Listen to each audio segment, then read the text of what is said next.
Hello दोस्तों, आज आज भाग 3 का कुछ क्वेश्चन छूटा था, उसको लेकर आए हैं। तो मेरा फर्स्ट क्वेश्चन कर रहा है कि निम्नलिखित में से किस याचिका को अधीन किसी कर्मचारी को ऐसी कार्रवाई करने से रोका जाता है जिसके लिए सरकारी तौर पर वह हकदार नहीं है। तो इसका हम लोग का आंसर हो जाएगा अधिक परीक्षा। 88 नंबर क्वेश्चन चलते हैं। न्यायालय द्वारा जारी किए गए परमदेश के माध्यम से न्यायालय किसी भी व्यक्ति को उपस्थित होने के लिए वह कह सकता है। किसी व्यक्ति को कुछ समय के लिए छोड़ा जा सकता है। अपने अधीनस्थ न्यायालय से केस मांगा जा सकता है। किसी व्यक्ति या संस्था को उनके सार्वजनिक दायित्व तथा कर्तव्यों का पालन करने के लिए जारी किया जा सकता है। तो हम लोग का डी आंसर हो गया। अब 89 क्वेश्चन कर रहा है कौन मूल अधिकारों के अंतर्गत नहीं आता। स्वतंत्रता का अधिकार, समानता का अधिकार, संपत्ति का अधिकार और शोषण के विरुद्ध अधिकार। तो जो हम लोग का संपत्ति का अधिकार है वो नहीं आता है। भारत के संविधान के तहत निम्नलिखित में से कौन सा एक मौलिक अधिकार नहीं है। तो मौलिक अधिकार समानता का अधिकार, स्वतंत्रता का अधिकार, शोषण के विरुद्ध अधिकार, ये तीनों है। एक नागरिकता का अधिकार नहीं है, तो नहीं पूछ रहा है, तो हम लोग को मरना है। 91 क्वेश्चन कह रहा है संपत्ति के मौलिक अधिकार को कब समाप्त किया गया है। तो 1944वां संशोधन द्वारा 1978 द्वारा समाप्त किया गया था। संपत्ति का अधिकार एक है, आज अब तो कानून अधिकार बन गया है। मौलिक अधिकार भी नहीं रहा है, नैसर्गिक अधिकार भी नहीं है, वैधानिक अधिकार भी नहीं है, लेकिन कानून अधिकार बन गया है संपत्ति का अधिकार। 93 नंबर क्वेश्चन कह रहा है कि 44वें संविधान संशोधन विधेयक द्वारा किस मौलिक अधिकार का सामान्य वैधानिक अधिकार बना दिया गया। तो स्वतंत्रता के अधिकार को, समानता के अधिकार को, संपत्ति के अधिकार को। तो हमारा आंसर हो गया संपत्ति के अधिकार को। संपत्ति के मूल अधिकार को किस संवैधानिक संशोधन अधिनियम द्वारा समाप्त कर दिया गया था। तो 44वां संविधान संशोधन द्वारा समाप्त कर दिया गया था। 95 नंबर क्वेश्चन कर रहा है कि निम्नलिखित में से कौन सा मौलिक अधिकार नहीं है। मौलिक अधिकार हम लोग का संवैधानिक प्रतिकार का अधिकार, संपत्ति का अधिकार, शांतिपूर्वक एकत्र होने का अधिकार, देश भर में आज़ादी के बाद आने जाने का अधिकार। तो हम लोग का 95 का बी नंबर आंसर हो गया संपत्ति का अधिकार। भारतीय संविधान के अनुसार संपत्ति का अधिकार क्या है। भारतीय संविधान के अनुसार संपत्ति का अधिकार क्या है। तो मूलभूत अधिकार, विधिक अधिकार, दोनों, इनमें से कोई नहीं। तो हम लोग का 96 का आंसर हो जाएगा बी नंबर आंसर इसका, विधि का अधिकार आंसर सही है।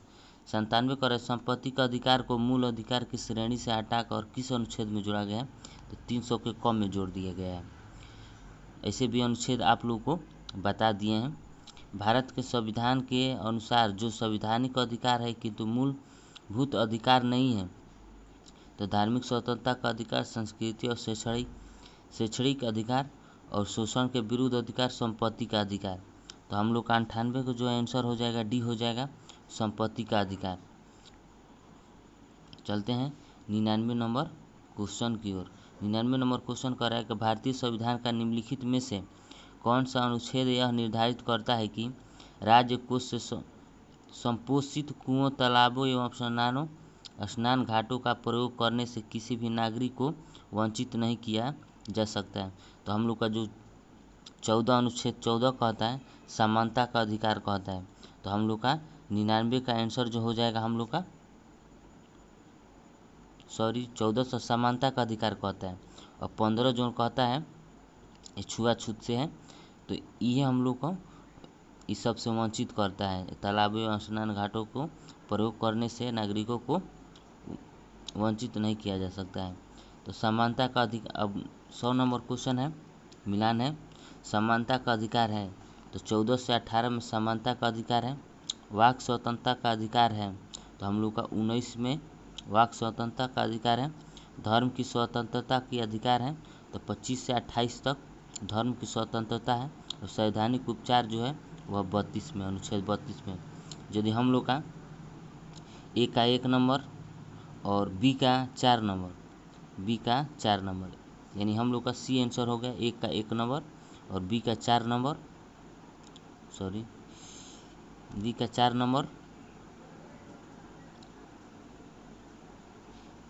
ए का 1 नंबर और बी का 4 नंबर, और जो सी का है धर्म, इसका हो गया 2 नंबर, और डी का जो है संवैधानिक उपचार, अनुच्छेद 32 यानी 3 नंबर। तो हम लोग का ये आंसर सही है। 101 नंबर क्वेश्चन कर रहा है कि मौलिक अधिकार में कौन सी बात की स्वतंत्रता नहीं है? तो हड़ताल करने की आज़ादी, विचार व्यक्त करने की आज़ादी, शांतिपूर्वक प्रदर्शन करने की आज़ादी और धारणा देने की आज़ादी। तो हम लोग का जो 101 नंबर क्वेश्चन है उसका हम लोग का ये आंसर हो जाएगा, हड़ताल करने की आज़ादी। यह एक स्वतंत्रता के रूप में नहीं आता है। किस वाद ने संसद को मौलिक अधिकारों में संशोधन का अधिकार दिया है? तो केशवानंद भारतीवाद ने संसद को मौलिक अधिकार यानी संशोधन करने के लिए दिया है। 103 नंबर क्वेश्चन कर रहा है, किसी न्यायालय अथवा न्यायाधिकरण के आदेश को रद्द करने के लिए निम्नलिखित में से कौन सी रीट जारी की जाती है? किसी न्यायालय अथवा न्यायाधिकरण के आदेश को रद्द करने के लिए कौन सी रीट जारी किया जाता है? तो हम लोग का 103 नंबर का जो आंसर हो गया और डी नंबर आंसर हम लोग का उत्प्रेषण है, जो कि यही रीट है जो न्यायालय अथवा न्यायाधीश के आदेश को रद्द करने के लिए कहता है। 104 नंबर आंसर, निम्नलिखित में से कौन सा मूल अधिकार विदेशी नागरिकों को प्राप्त नहीं है? मूल विधि के समक्ष अधिकार, अभिव्यक्ति की स्वतंत्रता, प्राण व देहित स्वतंत्रता का अधिकार, शोषण के विरुद्ध। जो अभिव्यक्ति की स्वतंत्रता है वह विदेशी यात्रियों यानी नागरिकों को नहीं प्राप्त है, केवल भारतीय नागरिक यानी जिस देश के रहने वाले हैं उसी देश को प्राप्त है। 6 वर्ष की आयु से 14 वर्ष की आयु के बीच के सभी बच्चों एवं शिशुओं को शिक्षा का अधिकार है। तो राज्य की नीति निर्देशक सिद्धांत में संबंधित मूल अधिकार है संविधान सांविधिक अधिकार, उपरोक्त में से कोई नहीं। तो हम लोग का जो 105 नंबर आंसर होगा हम लोग का बी हो जाएगा, मूल अधिकार, क्योंकि मूल अधिकार में 6 से 14 वर्ष के बच्चों को निःशुल्क शिक्षा का अधिकार है। समानता का अधिकार संविधान के निम्नलिखित अनुच्छेद में से किसके अंतर्गत आता है? तो हम लोग को 14 में आता है समानता का अधिकार, 15 में हम लोग का भेद छुआछूत है, और 16 में है जो लोक कल्याण है। तो यानी हम लोग का 2, 3 और 4, 2, 3, 4 यानी सी हम लोग का आंसर सही है। 13 तो इस समानता का पूछ रहा है केवल, तो 13 में हम लोग का हो जाएगा आपका मूल अधिकार का परिभाषा आ जाएगा। संविधान के अंतर्गत बंदी प्रत्यक्षीकरण समादेश जारी करने का अधिकार किसमें निहित है? केवल उच्च न्यायालय, केवल उच्चतम न्यायालय, उच्च न्यायालय तथा उच्चतम न्यायालय दोनों में, जनपद न्यायालय तथा उनके ऊपर के सभी न्यायालय में। तो हम लोग का जो 107 नंबर का आंसर हो जाएगा, उच्च न्यायालय तथा उच्चतम न्यायालय दोनों को प्राप्त है। निम्नलिखित में से कौन सा मूल अधिकार नहीं है? समानता का अधिकार, संपत्ति का अधिकार, स्वतंत्रता का अधिकार। तो हम संपत्ति का अधिकार ऐसे ही लग रहा है कि नहीं है, क्योंकि संपत्ति का अधिकार कानूनी अधिकार कर दिया गया है। परमादेश याचिका का अर्थ है हम आदेश देते हैं किस वारंट द्वारा आपके पास शरीर होना चाहिए, प्रमाणित होना। तो 109 का हम लोग का आंसर हो जाएगा ए नंबर आंसर, हम आदेश देते हैं। परमादेश का अर्थ होता है हम आदेश देते हैं। अनुच्छेद 32 के अधीन सर्वोच्च न्यायालय में किस आधार पर राहत के लिए माना कर सकता है? तो व्यथित व्यक्ति एवं अन्य दूसरे न्यायालय से उपचार उपाय पा सकता है। बी नंबर कह रहा है कि विवादित तथ्यों की जांच की जानी चाहिए, कि किसी भी मूल अधिकार का उल्लंघन नहीं हुआ, कि याचिकाकर्ता ने उसके मामले पर प्रयोज्य समुचित रीट के लिए मांग नहीं की। तो हम लोग का जो 110 नंबर का आंसर हो जाएगा, हम लोग का सी इसका आंसर सही है। सी यानी कि किसी भी मूल अधिकार का उल्लंघन नहीं हुआ है। 111 नंबर, किसी अर्ध न्यायिक सार्वजनिक अधिकारी को अपनी अनिवार्य कर्तव्य के लिए मजबूर करने के उद्देश्य से उच्चतम न्यायालय द्वारा जारी की गई रीट होती है। अधिकार परीक्षा, परमादेश, उत्प्रेषण, लेख निषेध। तो हम लोग का जो 11 नंबर का आंसर हो जाएगा वो हम लोग का बी हो जाएगा। परमादेश जो जारी होता है वह उचले से उच्च न्यायालय द्वारा जारी की गई रीट होती है, जो निचले अदालत में जारी करता है। संविधान के अनुच्छेद 17 और 18 में व्यवस्था है सामाजिक समानता है, आर्थिक समानता है, राजनीतिक समानता है या धार्मिक स्वतंत्र समानता है। तो हम लोग का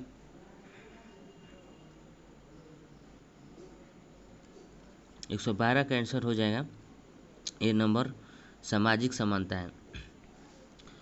113 नंबर क्वेश्चन कर रहा है कि भारत में उच्च न्यायालय ने निम्नलिखित मामलों में से किसमें माना था कि मौलिक अधिकारों में संशोधन नहीं किया जा सकता है। तो AK गोपालन का मामला, केशवानंद भारती का मामला, MC मेहता का मामला और गोलकनाथ का मामला। तो हम लोग का 113 का आंसर डी हो जाएगा। गोलकनाथ के मामला में आंसर सही है। 114 नंबर, निम्नलिखित में से कौन सा भारत के संविधान के मूल अधिकारों का अंश नहीं है। मानव दुर्व्यापार और बलात्श्रम का प्रतिषेध, कारखानों में बालकों के नियोजन का प्रतिबंध, उद्योगों के प्रबंध में श्रमिकों की सहभागिता और किसी वृत्ति को करना या किसी व्यवसाय व्यापार का कारोबार को बढ़ाना। तो हम लोग का 114 का जो आंसर हो जाएगा सी नंबर, क्योंकि उद्योगों के प्रबंधन में श्रमिकों का सहभागिता। 115 नंबर, भारतीय नागरिकों के मौलिक अधिकारों में युक्त प्रतिबंध को करने की शक्ति किसके पास होती है। तो उच्चतम न्यायालय, संसद, राष्ट्रपति, इनमें से कोई नहीं। तो हम लोग का जो 115 नंबर का आंसर होगा वह संसद में निहित होती है। 116 नंबर क्वेश्चन कर रहा है, किसी कैदी को न्यायालय के समक्ष प्रस्तुत करवाने के लिए किस रीट की आवश्यकता होती है। तो 116 नंबर का आंसर जो होगा हम लोग का वो बी हो जाएगा, बंदी प्रत्यक्षीकरण। बंदी मतलब किसी कैदी को बंद किया जाता है, उसको ऐसे समझ लीजिए, बंदी प्रत्यक्षीकरण। अब हम लोग का स्टार्ट हो जाता है। यहाँ पर आप लोग को आंसर भी दे दिए हैं, क्योंकि आप लोग को यदि लगेगा कि यहाँ क्वेश्चन गलती हम बोले हैं तो आप क्वेश्चन आंसर से भी आप लोग मिला सकते हैं। अब भाग नंबर 4 स्टार्ट होगा। भाग 4 जिसमें है DPSP, जिसको बोलते हैं नीति निर्देशक तत्व। तो इसका आगे पहले हम आपको अनुच्छेद पढ़ा दे रहे हैं, तब क्वेश्चन मरवाएंगे। 2-4 गो क्वेश्चन है और फिर छूटा हुआ क्वेश्चन अगले क्लास में कराएंगे। तो चलते हैं DPSP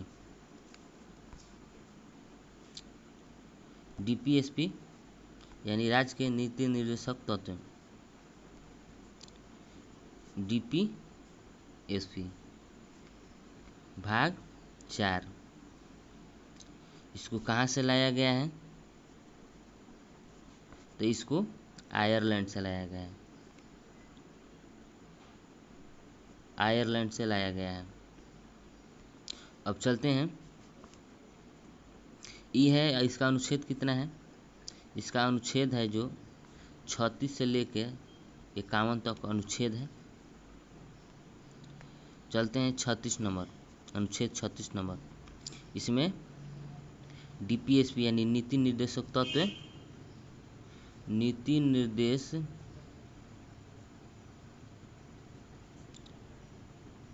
तत्व की परिभाषा है।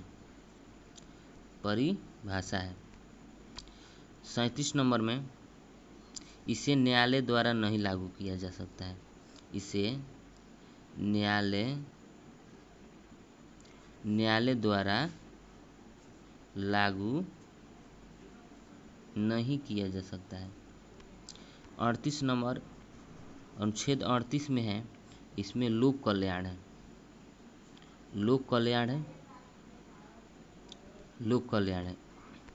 39 में है समान समान काम के लिए, समान काम के लिए पुरुष और स्त्री का समान वेतन, समान वेतन। 39 का क कहता है, इसमें निःशुल्क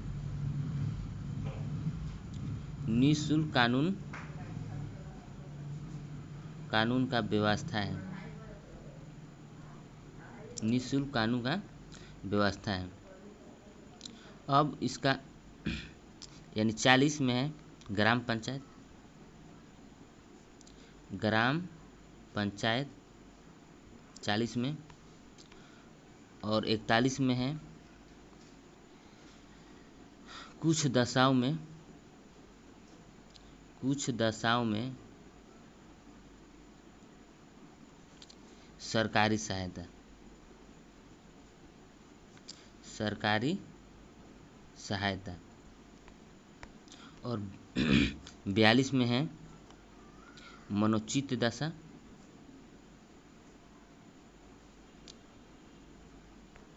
और 43 में है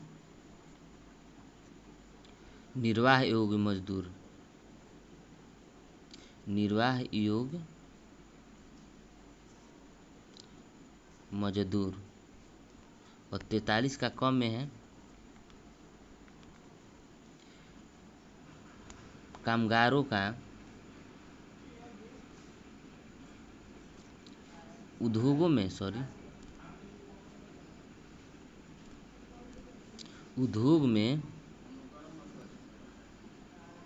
उद्योग में कामगारों की भागीदारी,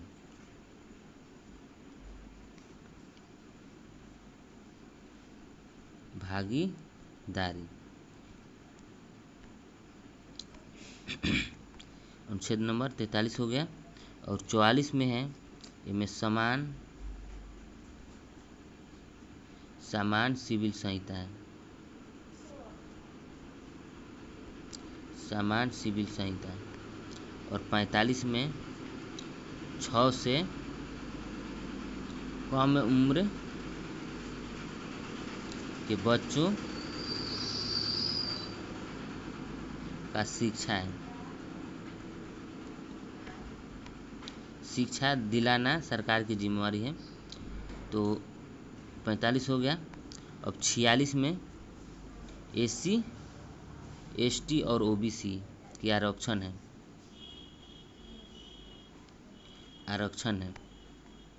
और 47 में इसमें पोषण है, जैसे कि दारू शराब को बंद कर, नशीली पदार्थ को बंद कर सरकार अच्छे पोषण का अच्छा पोषण दें। अब 48 का क है, इसमें पर्यावरण है, पर्यावरण का रक्षा सरकार करेगी, पर्यावरण की रक्षा है। और जो 49 में है, 49 में इसमें स्मारकों, 48 में हो गया पर्यावरण का रक्षा, और 49 में हो गया स्मारकों का रक्षा सरकार की जिम्मेदारी है, सरकार की जिम्मेदारी। और 50 में हो गया आपका इनमें न्यायपालिका से कार्यपालिका का अलग करना,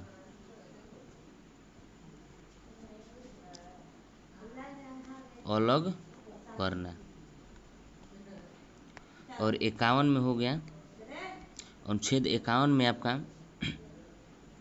इनमें अंतर्राष्ट्रीय शांति है, अंतर्राष्ट्रीय शांति बनाए रखना ये सरकार की जिम्मेदारी है। बनाए रखना सरकार की जिम्मेदारी है।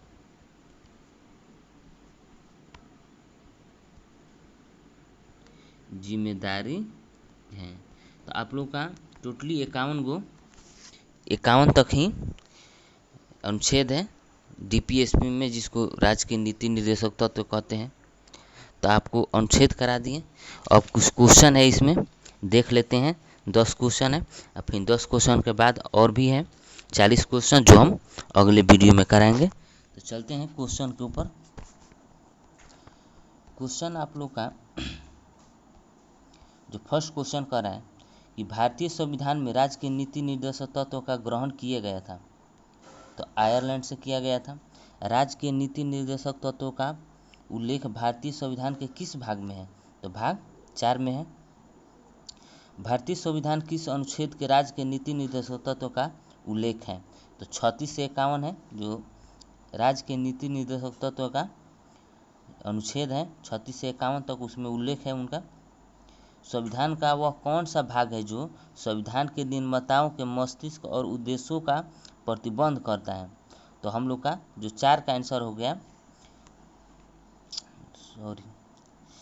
आर्थिक सिद्धांत, सामाजिक सिद्धांत, प्रशासनिक सिद्धांत, उपयुक्त में से सभी। तो हम लोग का जो आंसर होगा उपयुक्त में से सभी, यानी हम लोग का 5 का आंसर होगा डी नंबर। 5 का आंसर होगा डी नंबर। भारतीय संविधान में राज्य के नीति निर्देशक तत्वों को सिद्धांतों को शामिल करने के पीछे मुख्य उद्देश्य थे कल्याणकारी राज्य की स्थापना करना, धर्मनिरपेक्ष। तो हम लोग का कल्याणकारी राज्य का स्थापना कराना था। 7 नंबर क्वेश्चन कर रहा है कि संविधान में राज्य के नीति निर्देशक तत्वों को शामिल करने के पीछे का उद्देश्य है तो राजनीतिक लोकतंत्र की स्थापना, सामाजिक लोकतंत्र की स्थापना और सामाजिक आर्थिक लोकतंत्र की स्थापना, गांधीवादी आदर्शों के अनुरूप लोकतंत्र की स्थापना। तो हम लोग का जो 7 का आंसर हो जाएगा वो सी हो जाएगा। सामाजिक और आर्थिक दोनों लोकतंत्र की स्थापना करना है। निम्नलिखित में से किसने नीति निर्देशक तत्व सिद्धांतों को बैंक की सुविधानुसार उत्तरदिनानी चेक कहा है? तो जो हम लोग का 8वां का आंसर है डी नंबर, यानी केटी शाह ने बोले थे कि नीति निर्देशक तत्व उस चेक के समान है। अब 9 नंबर क्वेश्चन कर रहा है किस संवैधानिक संशोधन अधिनियम के राज्य के नीति निर्देशक तत्व को मौलिक अधिकारों की अपेक्षा के अधिक प्रभावशाली बनाया? तो जो हम लोग का 9वां का आंसर हो जाएगा 42वें संविधान संशोधन अधिनियम 1976 द्वारा। अब 10 का जो क्वेश्चन है भारतीय संविधान का कौन सा अंग सामाजिक व्यवस्था स्थापित करने की प्रेरणा देता है? तो हम लोग का 10 का जो आंसर हो जाएगा वो हो जाएगा यानी मूल अधिकार, मूल कर्तव्य और सी नीति निर्देशक तत्व। तो जो हम लोग का 10 का आंसर हो जाएगा वह नीति निर्देशक तत्व। तो जय हिंद साथियों, आप लोग को पूरा अनुच्छेद भी पढ़ा दिए हैं, कुछ क्वेश्चन 10 ठो क्वेश्चन भी करवा दिए हैं। तो हम जरूर आशा करेंगे आप इस वीडियो को जितना से जितना आप लोग रिवीजन के क्लास के तौर पर यूज करते होंगे और कुछ शेयर भी या लाइक भी कीजिए। धन्यवाद। जय हिंद, जय भारत।